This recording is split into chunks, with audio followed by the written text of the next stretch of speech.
Hey guys, it's Eric with another episode of Enchanted Minds. Today we're going to go over the new area, the Jungle of Chult. I'm here in Port Nyanzaru. So this is just a brief video, guys, kind of an overview of the new area. We're going to talk about getting around the city, Port Nyanzaru. It's basically a new Protector's Enclave. It's got everything in it except for Sergeant Knox, some of your old friends there at the Enclave. It also does not seem to have special event vendors, although we'll see if that changes. It literally has everything else. So we're gonna do a little tour of Port Nyanzaru, show you guys how to get around quickly, show you where everything's at. We're also going to go over the campaign, how to manage it effectively, efficiently, and progress the way that you want to. It's a massive campaign. Very exciting, guys. So, in addition to those two things, we will also talk about the other features. This is a massive update if you guys didn't know.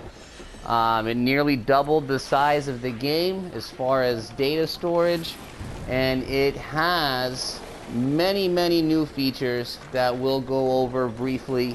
I'll point you guys in some directions for you to explore further on your own. So first, getting around the new city, Port Nyanzaru. This is where you spawn in if you use the signpost or teleport from any other area. You can see there's a consumable vendor here. He's got potions, scrolls, kits, and the like. Here you can see there's a mailbox right here by the entrance. The first place I want to take you guys, most importantly, is to the Merchant Prince's Villa. This is where the king of the city lives, and he gives out the quests, the daily, the weekly, also these patrol quests, which are new. So when I first got out here, I failed to pick these up from him, although I was working on the campaign. You know, he's way off over here. If you look at the map, he's way over here on his own. So the main opening quest line will take you out to the river, which we will go to in another video. And it has a series of quests out there for you to work on. Once you get into the city, don't make the same mistake I did. Don't go out there without coming and seeing the prince first. If you did, it won't set you back too far, just a day or so. So you can see here also, guys, there is an invocation area, just like the Enclave, and a salvage area down here in the Prince's Villa. Off over here to the right, you see there's a recipe keeper. This is a recipe keeper for new alchemy that has come out. You can buy these with the Cholton riches, which are attained through heroics. They're attained through each of the quests that are given out. So alchemy was already good, it just got a whole lot better. Here you've got a Protector Seal Trader, which we'll go over a little bit more in detail. These have changed, guys. The Protector Seals have changed. They also got rid of the Seal of the Elements and have consolidated them into Protector Seals. We will go over that here towards the end of the video. You've got a banker here, one of many in the area, a professions merchant, and then over here in the corner, this is probably the most exciting area for me. You've got 3 vendors here, 3 new vendors. So you see the first one here, it's got the Astral Diamond symbol over him, the League Equipment Dealer. League Equipment Dealer, guys. He's got this armor helm and arms and feet. This has the same stats as the Dragonfly gear. So this is huge, guys. This is going to allow you to acquire 420 gear with Astral Diamonds. Now you can still get the stuff from the guild, the 420 gear there as well with guild marks, and also the Dragonfly gear is still available. But for the sake of people who are trying to get their gear score up quickly to get into those epic dungeons right when they hit level 70, this vendor is huge. And you'll see here he's also got League rings. These are a little more appealing to some of you higher level characters. You see their 420 rings comparable to your +4 rings that you probably already have. But if you look at that equip power, gain 5 armor penetration for each % of health you're missing. And they also have a critical strike, deflect, and recovery. I like the base stats on these. I like the fact they have 2 slots. I think that's huge for new characters. Me personally, I'm going to stick to my +4s just because the 5 armor pen or 5 critical strike for each %, the most I could get would be 500. So I like 4,000 power, I like 4,000 crit, things like that. But you do have to farm those. So again, new level 70s, these are huge. So that there, guys, that's the League equipment dealer. Moving on, Pioneer equipment dealer. This is probably my favorite new vendor in this expansion. You see he's got 440 gear, so probably not going to be an upgrade for most of you guys. You do see that these, well, actually I take that back, the arms here, oh boy, I just now seen that equip power, 200 power for each ally on your team. That means if you're in a dungeon, guys, that's 800 power. This is going to finally allow you to be free from your 2-piece Dusk set, if that's what you've been rocking like I have for a very, very long time. So this is huge here, guys. And then also you've got these rings. Pioneer Assault Ring. You see it's a 440 item level. Look at those base stats. Look at those base stats for your companion, for yourself. Look at the equip. When you kill an enemy, your armor penetration increases by 5% for 10 seconds. This is massive. Massive. I would replace the +4 ring with these. Maybe one of them. That Ring of Brutality hard to get away from, but these guys, these are so nice. So nice. Especially for your companions. And moving on, we've got another new vendor. You've got the Seal of the Brave Trader. So guys, he is selling you the first ever 500 item level equipment available in the game. Very impressive stuff here on display, but I will point out, guys, that the only way to get the Seal of the Brave is in the new dungeon, the Tomb of the 9 Gods. And if we take a look at that, guys, we're talking about a dungeon that's item level 12,000, which if you've been playing a while, you know that these Famebreaker Island, Spellplate Cavern, they're 11,000. That can be deceiving. You need to have some very high level characters in your group to get through these 2 dungeons, so I can only imagine what the Tomb of the 9 Gods is going to look like when you get in there. But obviously it's worth farming. 500 item level, out of this world. So those are your new vendors, guys. This is huge, all 3 of those. Over here you can see the Hunter Square. When we dive into the campaign here in just a couple of minutes, you'll see that this place is going to play a big part in your campaigning, in your questing. These hunts are a new style of campaigning, very interesting, sounds fun. and we will dive in that a little deeper. So just to recap again, guys, you look at your map. We're here at the entrance. If you were to spawn in, down there at the docks. Oh, one more thing to point out here. Down here at these docks, there are new level 73 dummies. I'm assuming with higher damage resistance, so you can test your power.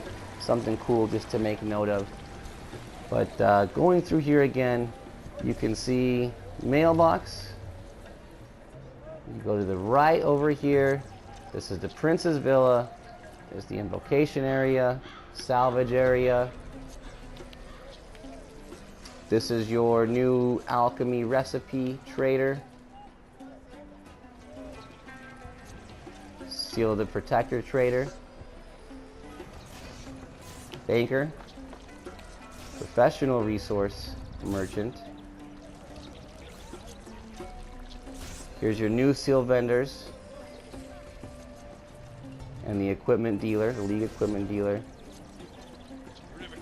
Here's your hunter square. Overview of the area. Oh, guys, I almost forgot. There's one more new merchant, the barmaid, that is going to, for the first time ever, allow you to buy food with the astral diamonds, guys. This is also pretty big. You can buy food at your guild hall with marks, but you're always kind of, unless your guild's really high level, you can't buy stuff with this kind of stat. So this is real nice to have access to for lower level characters and characters that are in lower level guilds as well.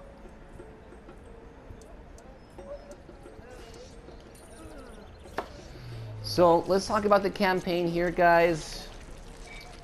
Lot of ground to cover, so let's keep moving on. Jungles of Chult. You can see here, so first of all, let's look here. There's a weekly haul here at the top. This means that instead of doing daily quests, there is a daily here, but it's very quick, it's very easy. But the quests that are similar to the dailies that you're used to getting in all of the other campaigns are now in a weekly haul format. So what this means, guys, is that you're able to move at your own pace. Each one of these quests is going to count for 5 points out of your weekly haul. So I'm on the PS4. This just dropped yesterday, and I've done all of my weekly haul there. As you can see, I really wanted to get a big jump on the campaign.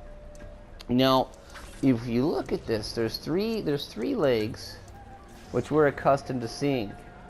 But in a lot of your old campaigns, some of the legs weren't so important, didn't matter as far as getting the boons. Here, you've got your boons, you've got advancement, which is the main storyline, and then over here, you've got Monster Hunt. Monster Hunt is what is probably the biggest addition to the questing chain as far as getting things done, because what this does is allows you to participate in what is called a hunt. So a hunt, guys, is where a group gets together and hunts a mark. They find the target and they kill him, and for campaign currency. And also, for the first time ever, guys, there's going to be high value loot on the ground that not everybody is going to get. So it's important for you guys to set up hunts with your friends, with your guild, because it does cost to set the hunt up, right? So if you invest in setting the hunt up and then you bring some randos in and then they take you don't end up getting the loot, then you're at a loss. So you want to work with friends on these hunts.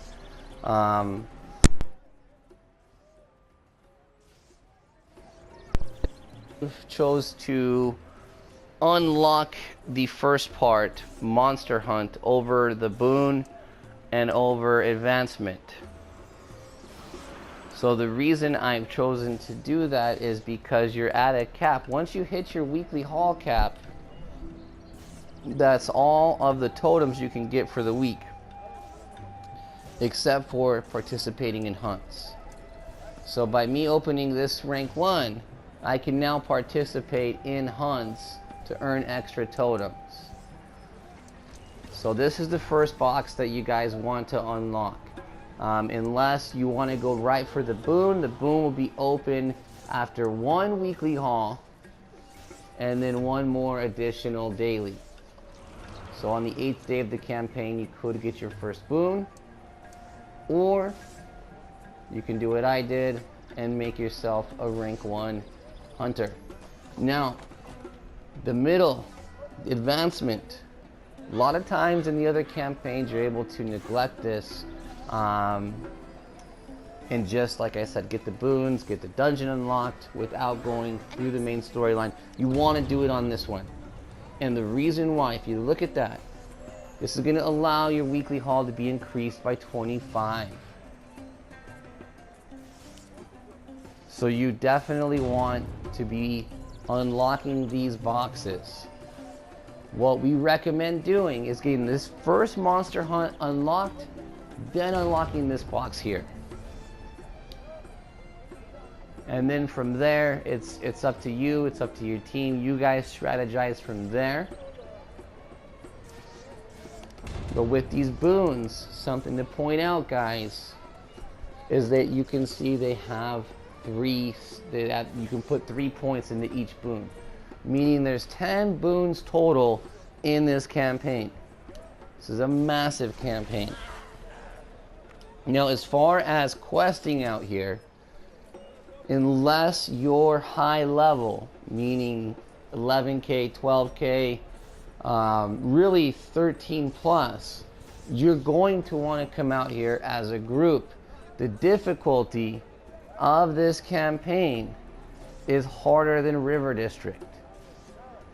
So if you're not able to solo River District with efficiency, then you're certainly going to want to bring a group out in order to be efficient.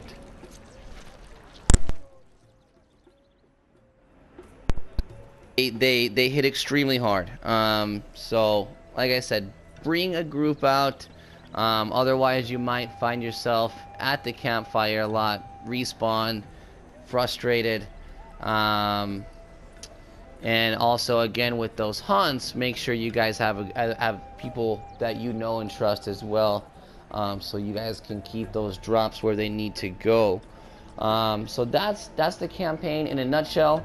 Some of the other features with this campaign is, if you look at the trade bar merchant, not the trade house, trade bar merchant, you can see here that there is a new arms and armor available. So they got rid of the Dusk, and now you're able to get this Pilgrim 460 gear. So this is nice to help boost the gear score for you guys. It's also pretty good stats there. You see the power, the armor pen, which works for my class. So that's the Pilgrim equipment. Another new feature that they've added is you can buy campaigns now. So you were able to buy 3 campaigns before. Now you guys can buy every single campaign except for River District and Chult. And they also, as you see, for 10,000 Zen you can buy all of the campaigns. Dread Ring, Elemental Evil, you see there everything again except for River District and Chult. They've also added PowerPoints.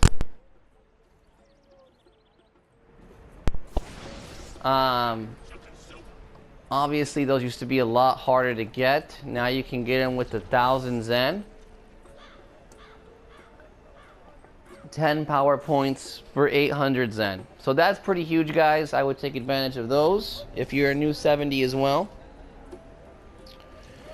And then the other big change we need to talk about back at the seal vendor, the seal of the protector. So seal of elements, guys, again, those are gone. If you look here, you can exchange your seals of the elements for seal of the protector at a 3-to-1 ratio. And possibly more importantly, you can now buy the regions that you need to restore your Sea of Moving Ice weapons. So if you're not going River District weapons, then you can, again, restore your Sea of Moving Ice weapons with this stuff here. You can also buy Von and Blood now with the Seal of the Protector. And then possibly the biggest change here. Yes, you're seeing your screen correctly. You can buy the rings that drop in Famebreaker Island here with the Seals of the Protector. So for those of you who worked hard there, getting the gear score up and doing a good job in Famebreaker Island, that sucks for you, but for everybody else, this is awesome. In addition to that, guys, something you probably noticed, the journal's fixed. They've got it sorted so you can see what quests you have in what campaign.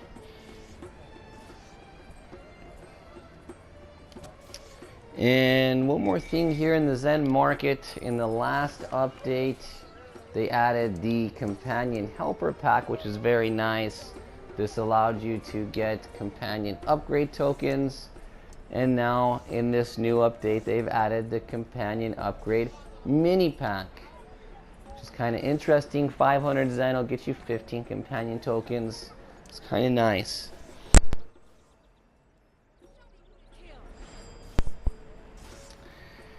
And finally, guys, another noteworthy update that they've added is a 7th bag slot. So now, instead of only having 6 bags, you guys can have 7 bags. This is obviously very helpful, and we're very thankful that they put that in the game. So that's what I have for you guys. This has been a brief overview of the new expansion, Chult. And like I said, come out here, guys, in a group. Unless you're really high gear score, you'll want to come out here with a group or with a guild. If you don't have a group, get in a guild. But hit that like button. Make sure that you subscribe, guys. And as always, may the drops be ever in your favor. Eric out.